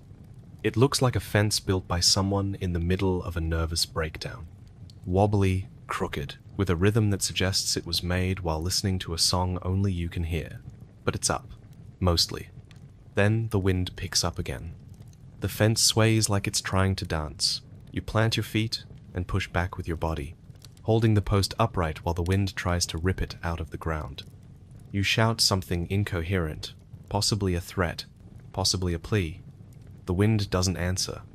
It just moves on, probably to mock someone else. You're left panting, arms shaking, post still in your grip. You jam another board into place, this time holding it down with your whole weight while you drive the nail in with your rock. The vibration shoots up your arm and rattles your teeth. But it holds. You sit back and slump into the dirt, wiping sweat from your forehead with the back of a hand that's more scab than skin at this point. You stare at the fence, it stares back. This is not a victory. But it's not a loss either. It's just another round in an endless brawl with wood and weather and whatever cruel deity designed fence maintenance as a part of frontier life. A bird lands on the top rail. It looks at you, cocks its head, then immediately takes a crap before flying away. You nod. That feels right. You drag yourself up, legs creaking, and move to the next section. You've got maybe 8 feet to go before the fence line reaches the shed, and somehow it feels longer than the Oregon Trail. You start again. Wood, nail, smash, curse, repeat. You grab another plank, this one warped like a bow, and try to wedge it into a space where straight boards have already given up. It does not fit. You flip it, you curse at it, you shave it against a rock like a beaver with anger issues until the edge sort of tapers. It fits, kind of. You drive the nail in, and the sound is oddly satisfying. For a second, you feel like you have got the rhythm back. You hammer again and again. The board holds. Another one goes up, slightly overlapping, but close enough. You are not building a piano. You are just trying to keep the mule from wandering into the corn patch and committing another crime against agriculture. Speaking of the mule, he is watching you from the shade, chewing something he found. It might be a boot. It might be part of your dignity. You tell him to shut up. He blinks slowly like you just said something deeply offensive in mule. As you reach for another nail, you find the bucket is empty. You squint toward the shed where the rest of the nails are supposed to be. That shed might as well be 3 states away. You shuffle toward it anyway, legs dragging like sacks of wet cement. Inside the shed, it smells like damp mold and despair. The nails are in an old tin coffee can, half rusted and full of dead spiders. You dump it out. The spiders scatter. You pretend you did not scream a little. You grab the nails and head back out. Each board from here feels like it weighs more. Not because they do, but because you do. Your arms are rubber, your fingers are raw. Every time you swing the hammer, a tiny part of you wonders if this is the one that dislocates your shoulder. But you keep going. You hum to yourself, not a tune, just noise to drown out the ache. The wind has died down, but your ears are ringing from the hours of smacking metal on wood. You nail, you drag another plank, you step on a thorn and swear so loud the mule perks up. It was a big thorn. You pull it out with your teeth. You finally reach the end of the line. The fence now connects, again, loosely, like it was built during an earthquake. But it connects. You lean on it. It holds. You consider kissing it, then remember the splinters, and just nod at it with tired respect. The sun is almost gone. The sky bleeds orange and red, as if the land itself got punched in the mouth. You stare at the horizon and realize you have been squinting for hours. Your eyes feel coated in dust. Your tongue is dry. Your whole body is shaking from fatigue. But the fence is done. For today, you limp back toward the house, boots thudding like drum beats for the damned. You glance back one more time at the fence. It might survive the night, it might not. That does not matter. You will rebuild it tomorrow if you have to. Because that is the West. Fixing things with broken tools, fighting elements with tired hands, and building fences not because they last but because they have to. Your hands are stiff now.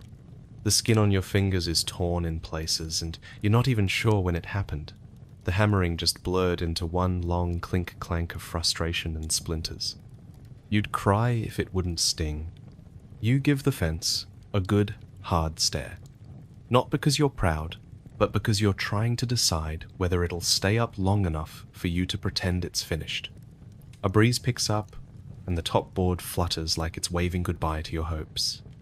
Another nail, another thunk, and then the head of your hammer flies clean off. It bounces once and vanishes into a patch of thistles. You stand there, sweat-soaked and dumbfounded, gripping a wooden stick like the world's saddest scepter. You could go find it, but that would mean crawling into the bushes again. You're still nursing a bruise from the last time the thorn patch got intimate with your behind. The sun is sliding west now, just enough to blind you with every turn. You squint at the next board. It's not straight, but neither are your shoulders anymore, so you call it even. You grab a rock, heavy and round, and start slamming nails like you're punishing the wood for existing. You get 2 in before your wrist starts twitching. The third nail goes in sideways and takes part of your pride with it. You mutter something your mother would be ashamed of and wipe your brow with a sleeve already soaked from forehead to elbow. At some point, the mule starts laughing. Or braying. Same thing, really. You glare at him. He stands just outside the shade, chewing something he probably stole, blinking like a saint and farting like a sinner. You're too tired to chase him and not nearly invested enough to scold him. You keep going, one nail at a time, one ragged plank after another. There's a rhythm to it now. Pain, slam, curse, repeat. You start whispering to the fence, not because you expect a reply, but because it's the only thing still listening. You tell it about your blisters, your lost hammer, your dreams of a better life. The fence doesn't care. It leans slightly left and groans with every gust. A bee lands on your neck. You slap at it and accidentally hit yourself so hard your ears ring. The bee buzzes off, unimpressed. You wobble for a second and remember you haven't eaten since the coffee sludge at sunrise. Your stomach growls like it wants to fight someone. Too bad it's out of options. A board splits. You stare at the crack like it personally insulted your lineage. You fetch another. This one has a knot in it the size of a baby's head. Perfect. It bends when you hammer it, then splits too. You consider eating the nails out of spite. The sun keeps watching. That same smug orb in the sky, judging your technique and slowly baking your scalp. You can feel the heat creeping down your neck like a warning. Sweat beads in your eyes blurs your vision. You blink and try again. The fence line stretches ahead like a punishment designed by a deity with a sense of humor. You stop to stretch your back, but instead you just lean on the post and contemplate falling over entirely. Just collapsing face first into the dust and letting the coyotes sort it out. You hear a creak behind you. The wind? A loose board? Nope, it's the fence. The part you fixed this morning is giving up already. A whole section leans inward like it wants to lie down and die. You consider joining it. You spend 10 minutes propping it back up, cursing every nail, every knot, every inch of this forsaken fence. You spit in the dirt and taste regret. The mule farts again, as if on cue. Eventually you step back and assess your work. It's not straight, it's not pretty, it's barely even connected in places. But it stands, more or less. And at this point in the day, that's enough. You limp toward the house with hands trembling and a head full of dust. You made it. The fence didn't fall, yet. But it will, probably tomorrow. And you'll be back out here again, muttering, hammering, inventing new ways to sweat. Because in the Wild West, nothing stays fixed for long. Not fences, not bones, not spirits. And as the sun dips lower, bleeding out across the hills, you look at your crooked line of boards and whisper the only victory you've earned today. That'll hold, probably. The sun is finally crawling away, like it too is done with the day. It doesn't set so much as it gives up. You watch the light bleed out over the horizon while your feet drag themselves back to the homestead, each step sounding like it might be the last. The wooden slats of your shack are glowing gold, but they do not look romantic. They look like tinder. You could sneeze on this place and burn it down. You reach the door and lean on it for a second, your shoulder against the frame. You could go in, or collapse right here and let the coyotes figure it out. You choose the first option only because you are already upright. Inside, the air is stale with the scent of old beans, old sweat, and something you probably forgot to bury. The chair sighs when you sit, or maybe that was you. Your boots thump off your feet with a sound that feels like a reward, but your socks are stiff and angry with the memory of the day. You know supper is next. Not because you're hungry, but because that's what comes next. That's how the day works out here. Pain, effort, dirt, and then something hot to remind you that you are still stuck in this skin. You dig around for your pot. It's where you left it this morning. Behind the crate, under the pan with the hole in it, beside the spoon that lost its handle 2 weeks ago. You set the pot near the fire pit outside, where the last embers from lunch still sulk under the ash. You poke at them with a stick until they start to glow again. It's like waking up a grumpy old man. They catch, slowly, and a flicker of flame appears. Beans. Again. You don't even taste them anymore. Your hands know the routine. Pour water. Scrape dried beans from the sack. Add a chunk of something salty if you're lucky. You find a piece of jerky at the bottom of your pack. You give it a sniff and a shake. Smells like sweat and wood, but not like death. Good enough. You drop it in and stir with what may or may not be a tent peg. The fire crackles softly. Somewhere behind you, your mule snorts. He's probably smirking. He got better food than you today. You glance at your hands, cracked, swollen, blistered.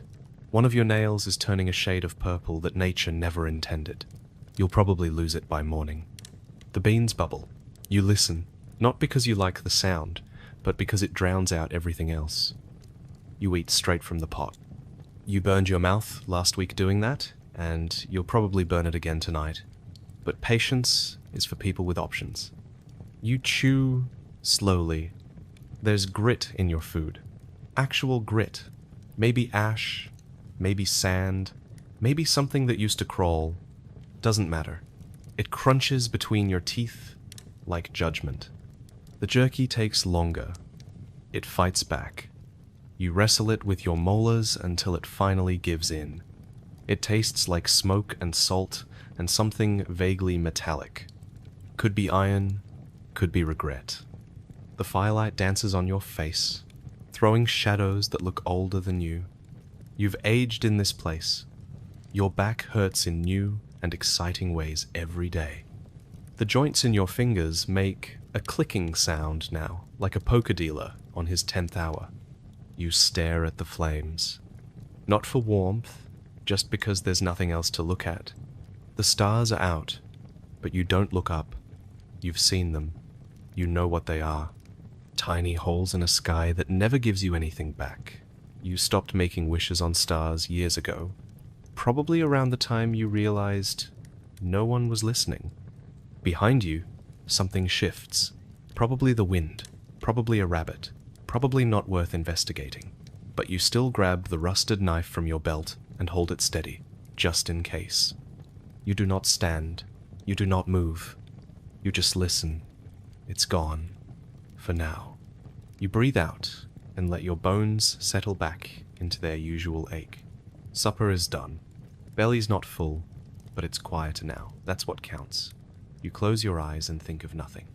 It is the only luxury you can afford. You lean back, spine popping like it's trying to escape your body. The sky above is doing its nightly trick, turning navy and studding itself with stars like it's proud of something. You don't care. Your knees ache, your teeth still feel warm from the meal, and your head hums with the dull fatigue that only comes from doing everything the hard way. You shift in your seat. The crate you're sitting on has a splintered edge that keeps threatening to slice you. You consider sanding it down tomorrow, then laugh a little to yourself. Tomorrow already has its dance card full with agony. Fences, feed, water, and whatever else breaks before sunrise. Your mind drifts, as it sometimes does when your body is too sore to stop it. You think of cities, of bathtubs and real coffee, of chairs with cushions and dinners with more than one flavor. You think of people who wake up and don't have to worry about coyotes, nails, or bad water. You envy them, but you all don't trust them. Anyone who hasn't had to boil their dinner over a flame they built themselves probably doesn't know anything worth learning. You scrape the bottom of the pot, not because there's food left, but because scraping feels like doing something. A few more burnt bits stick to the spoon and you chew on them like they owe you rent. The mule lets out a long, lazy groan from the other side of the shack. You'd respond, but you're not in the mood to lose an argument to a hooved freeloader. The fire is dying. You don't feed it. Let it go. You'll be cold tonight. That's just part of the deal. You pull your coat tighter, curl into yourself, and let the heat fade away with the flames. You've got a full belly, a quiet night, and enough exhaustion to keep your thoughts from biting. It's not comfort, but it's close. The fire pops. One ember spits at your boots, but you are too tired to flinch. You just stare as it sizzles out on the cracked leather.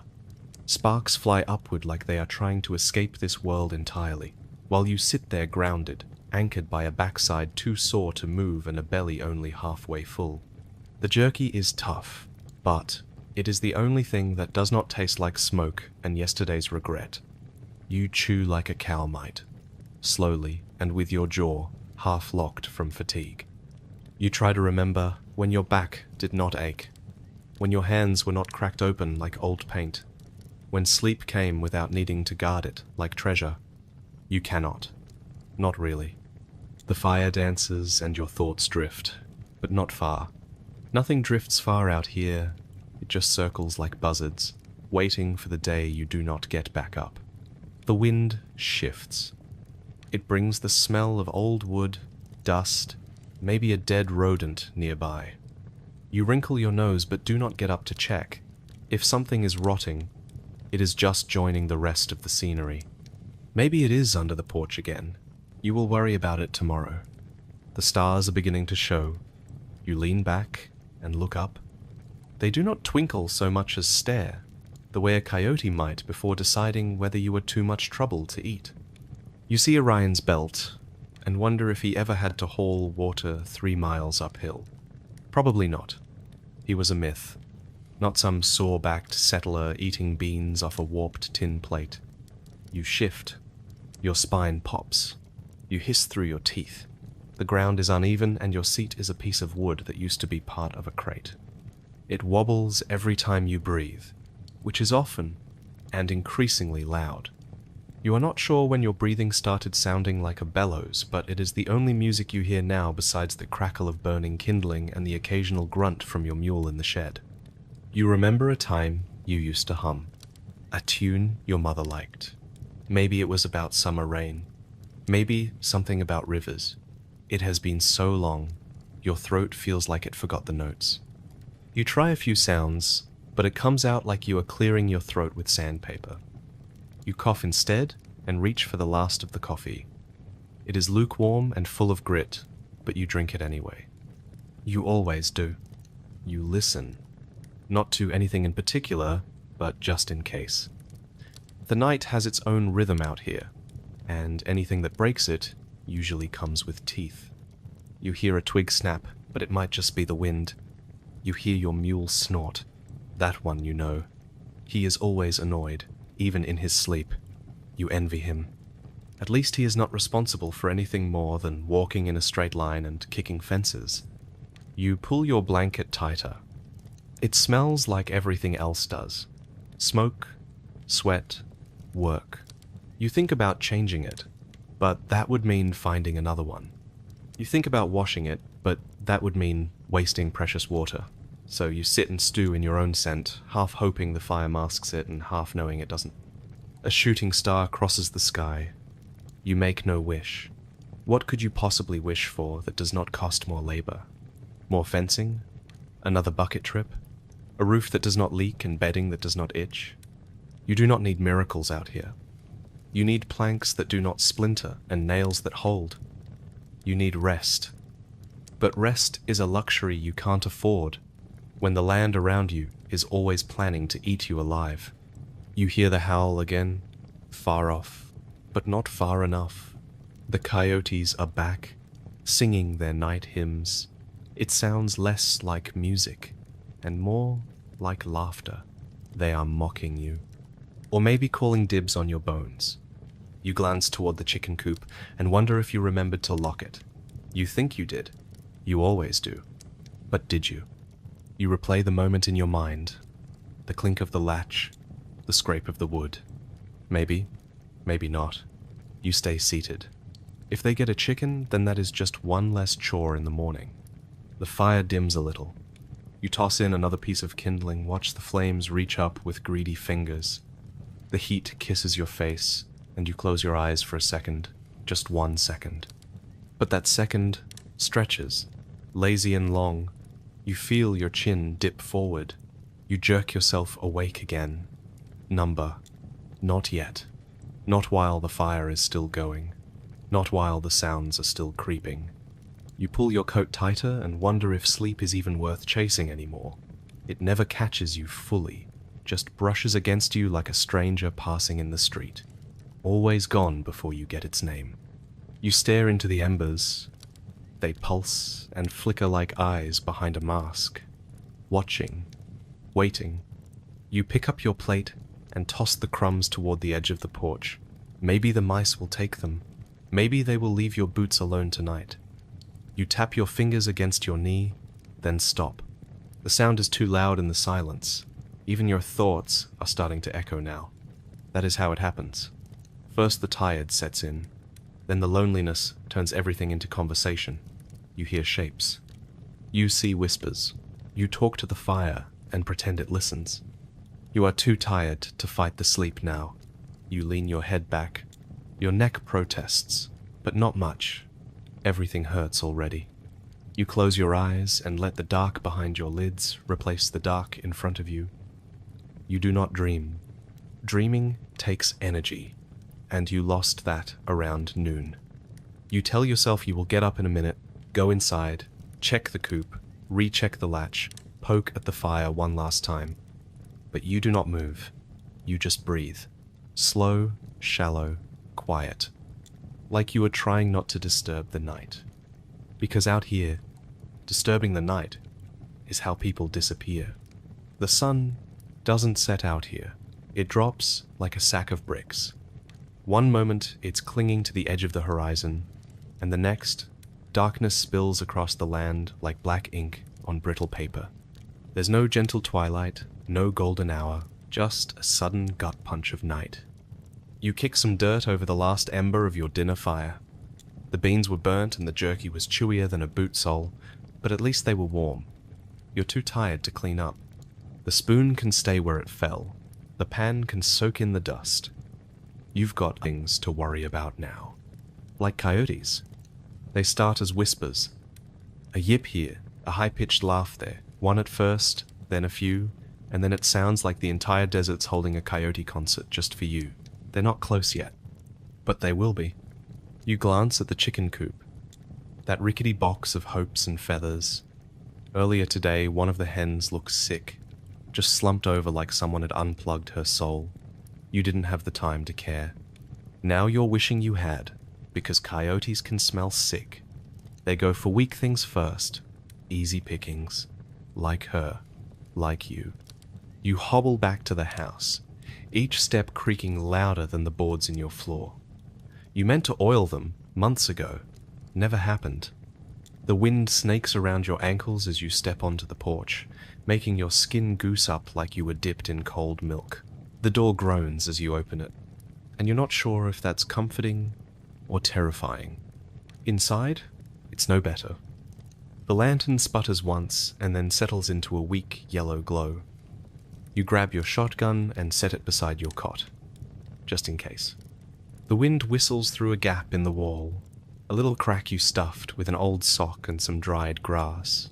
You think it's holding. Probably. You don't want to find out. You shift a chair in front of it anyway, as if pine legs and rusted nails could scare off teeth and hunger. Out the window, the stars are brighter than any fire you could build. That's the thing about the West. It's empty enough to remind you how small you really are. The sky feels like it's going to fall on you. And the silence? It's not peaceful. It's the kind of quiet that waits, like a predator, like it knows something's coming but won't tell you what. A howl pierces the stillness. Then another, and another, closer now. You think about loading the shotgun. You think about checking the coop. You think about a lot of things, but mostly you sit there too tired to move, too wide to rest. You listen. You try to make out footsteps in the dirt, claws on wood, breath against glass. You hear nothing, which is worse. There's something cruel about the way the night stretches on out here. Time isn't measured in hours. It's measured in how many times you check the lock, how many times your breath catches at a creak, how many times you reach for your gun because the wind knocked over a bucket. You try to lie down. One boot stays on, just in case. Your revolver is tucked under your coat near your ribs. Your spine sinks into the dip in the mattress you swore you'd fix. You stare at the ceiling. Or at least where you think it is. It's too dark to see. Then something moves. You don't know what. Just a shadow shifting in the corner of your eye. You sit up fast. Too fast.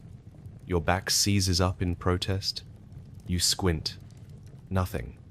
Maybe the curtain stirred. Maybe your brain did. The coyotes laugh again. You wonder if they're laughing at you. You whisper into the dark, telling them to go away. You know they won't. But maybe it makes you feel braver. Or maybe it makes you feel heard. Doesn't matter. The sound gets swallowed by the room like everything else. Your stomach growls, even though you just ate. Maybe it's fear. Or maybe it's that the beans never sat right. Either way, it twists in your gut like a worm looking for a way out. Outside, a chicken shrieks. Then silence. You grab the gun? The bed doesn't feel like a bed. It feels like someone stuffed a casket with straw and called it hospitality. You lie there, boots still on, coat barely draped over you, one hand curled around the revolver pressed between your ribs and the wood beneath you. It's cold, but not from the temperature. It's the kind of cold that leaks in from your nerves, seeps in when the world feels wrong and wide awake. You try to blink slow, try to convince your body it can sleep, but sleep isn't on tonight's menu, only suspicion and soreness. The boards creak again. You pause. There's no wind this time, no draft, just the slow groan of dry wood shifting under pressure. It could be nothing, could be the house settling like it always does, or it could be something leaning against it, breathing against it. You hold your breath. Silence, then a knock. Not on the door, not like a visitor, but a knock on the back wall. Low, muted, like something testing the strength of the wood. You don't move. Neither does the sound. Your heart's pounding so hard it feels like your ribs are arguing with it. You count. 1, 2, 3. Still nothing. You exhale slow, like even your breath could give you away. Then a skitter. Fast. Sharp. Something with claws. Could be a raccoon. Could be a coyote. Could be worse. You sit up. The revolver is warm from your body. You hold it tight like it'll whisper safety to you if things go sideways. You tiptoe across the room like the floor's made of bells. Every board squeaks. Anyway. The window's too dark to see out of. You press your forehead to the glass and squint. Nothing. The moon's hiding tonight. Even she doesn't want to witness what's lurking. You debate going outside. But that's how fools get eaten in the middle of the night. Whatever it was, it's not banging to come in anymore. Maybe it got bored. Maybe it realized you weren't worth the trouble. Or maybe it's waiting. You stare at the door. Your hand itches to check the latch. For the 100th time. You resist. Just barely. Back to the bed. You lie down, but differently this time. Your body's still, but your mind paces. You picture every sound as a shape. Every creak becomes a boot. Every gust becomes a breath. Every soft rustle becomes claws dragging across the porch. Somewhere, a horse snorts. Yours, probably. You forgot to brush him down. You forgot to thank him. You hope the coyotes aren't bold enough to get into the stable.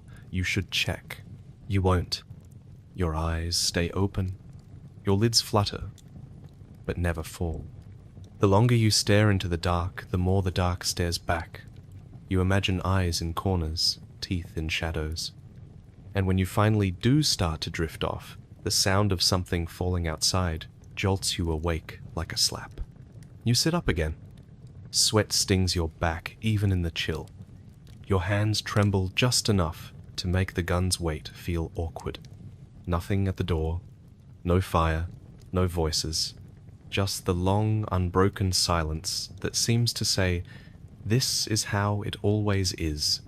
You miss noise, real noise, the kind with people and laughter and music. Even arguments. Something to remind you that life isn't just one long episode of almost dying. Your body aches to sleep. Every joint groans. Your eyes burn. But you know that giving in means letting your guard down. And out here, that's not rest. That's permission. You lean your head against the wall. Close your eyes. 1 second. 2 seconds. Then you hear the boards creak again. Not the floor this time. The ceiling. You don't look up. You don't want to see it. Because if something's on the roof, then this isn't just a bad night. It's your last one. The sun is gone now. The sky bleeds orange into purple like someone smeared a bruise across the horizon. You're still standing. Or, well, something close to it. Bent, cracked, wobbling on legs that feel like they were carved from driftwood and spite, but still upright. You made it through the day. Barely. Your boots are more blister than leather now. One's untied, the other's soggy.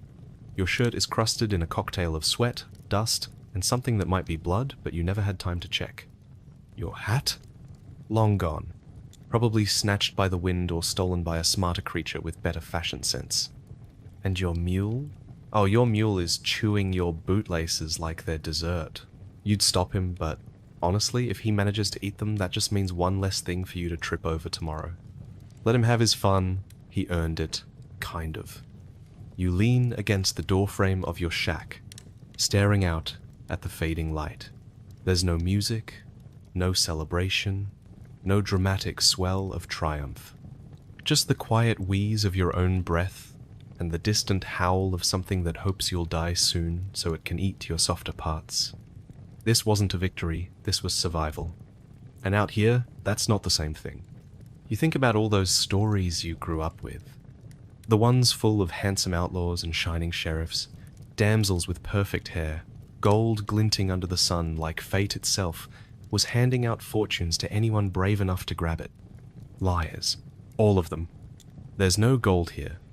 Just rocks pretending to be gold, and disappointment that weighs twice as much. No duels either.